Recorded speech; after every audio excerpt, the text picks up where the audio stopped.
Living in New York will have you a different type of stir crazy, guys. And I'm serious. Like, I work from home, right? So I just worked a 9 to 5 shift. Just finished up like 20, 30 minutes ago. And I need to find a way to go outside at some point today because I need a change of pace. New York will have you like that, man. No nature, no scenery, no sunrise. All you get is just the noise of the city. And for all the good that comes with that, people always talk about all the good things that New York come with. The place that never sleeps.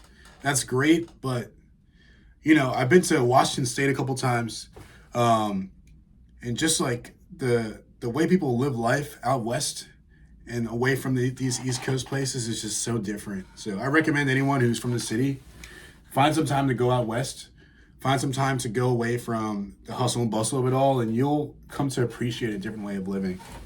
But I wanted to hop on here and talk about running, right?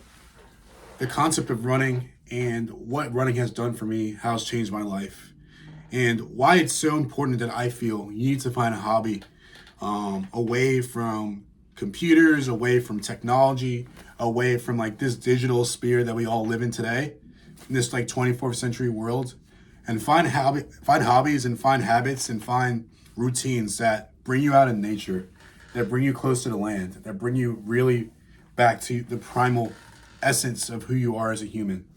And running actually has a very interesting role in my life and in my career. I was in grad school 2 years ago, and it wasn't a right fit for me at that point in time. So I made the really bold, audacious decision to drop out of grad school. And funny thing is, I didn't really have a plan at the time, right? I didn't really know what I was going to do, but all I knew is that I was tired of listening to my parents. I was tired of listening what society and the world and the school system and all this bullshit that everyone tries to put in your ear as a kid and as a teenager and going into adulthood. There's so much noise coming into your ear that you don't have the space and the presence to really hear yourself and really hear your inner voice. So that's where I was at 23, 24. I'm 26 right now. But 2 years ago, I was living in that rut. So I decided to quit grad school without really a plan in place. Terrible advice, but good advice for me. So I was kind of down on my laurels, down on my luck at the time. I decided after quitting grad school, I'm going to start working at a running store, right? I was in bad shape. I've been a very avid runner in my past life a couple of years ago, but just due to a bunch of life and world stuff happening at the time, whether it was COVID, whether it was some health issues I was dealing with, whether it was some family stuff, and just just the hustle and bustle that comes with being a young adult trying to enter into adulthood, I didn't run. So now was a good time for me to start running. And I worked at a running store for 2 years. For 1.5 years. And, I essentially, I got to a point where I was able to develop a routine, a daily kind of flow, which allowed me to develop the peace of mind to break into my current career, which is a career in tech sales. I'm currently a sales rep now. I work for a tech company called Elastic. And I want to tell you guys how that process went, right?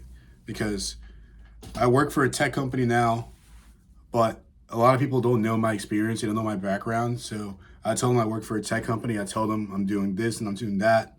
And I'm trying to make big moves for myself. But people don't understand what it took for me to get into this space. So I want to tell you how stuff was a year and a half ago.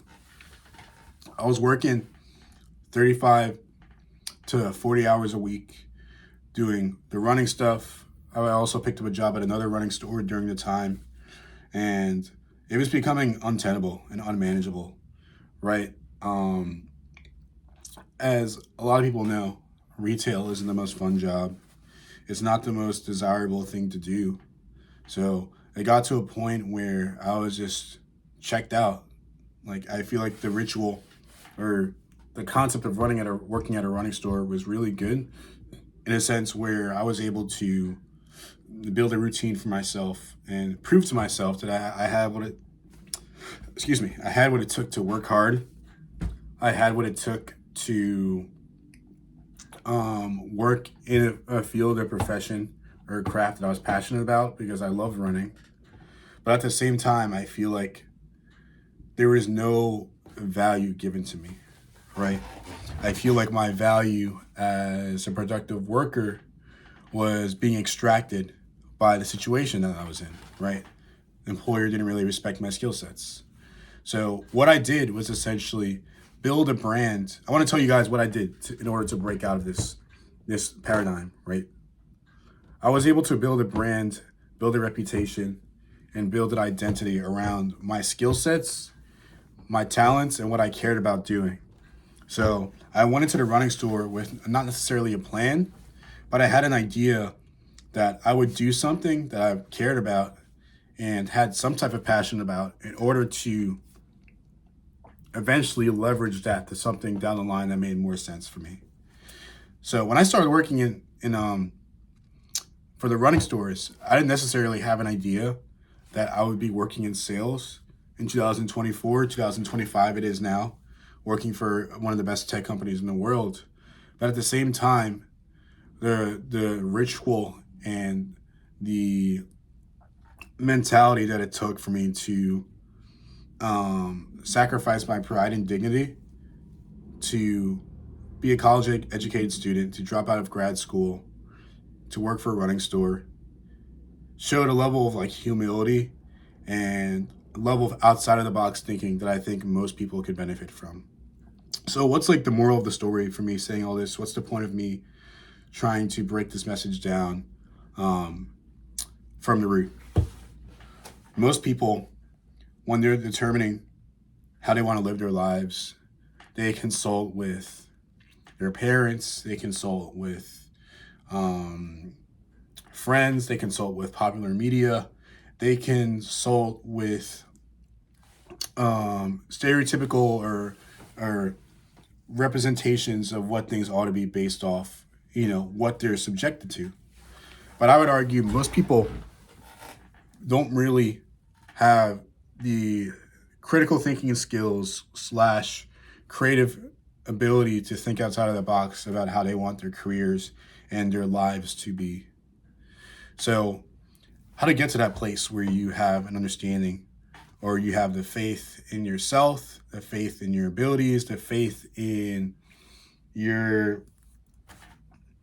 yourself, the faith in your sense of autonomy to do what you need to do and to get to where you want to get to. I would say the biggest key point there is start where you begin, right? You guys need to understand that you're not going to have the answers all at once. You're not going to be able to build Rome in a day. You're not going to be able to build a pyramid by yourself, right? So it takes time, it takes a team effort, but at the same time, every team has one good player, right? So if you don't have faith in yourself and faith in your abilities and undeniable, irrational confidence that things are going to work out your way, regardless of whether other people are on board, then how are other people going to be sold in on your vision, right?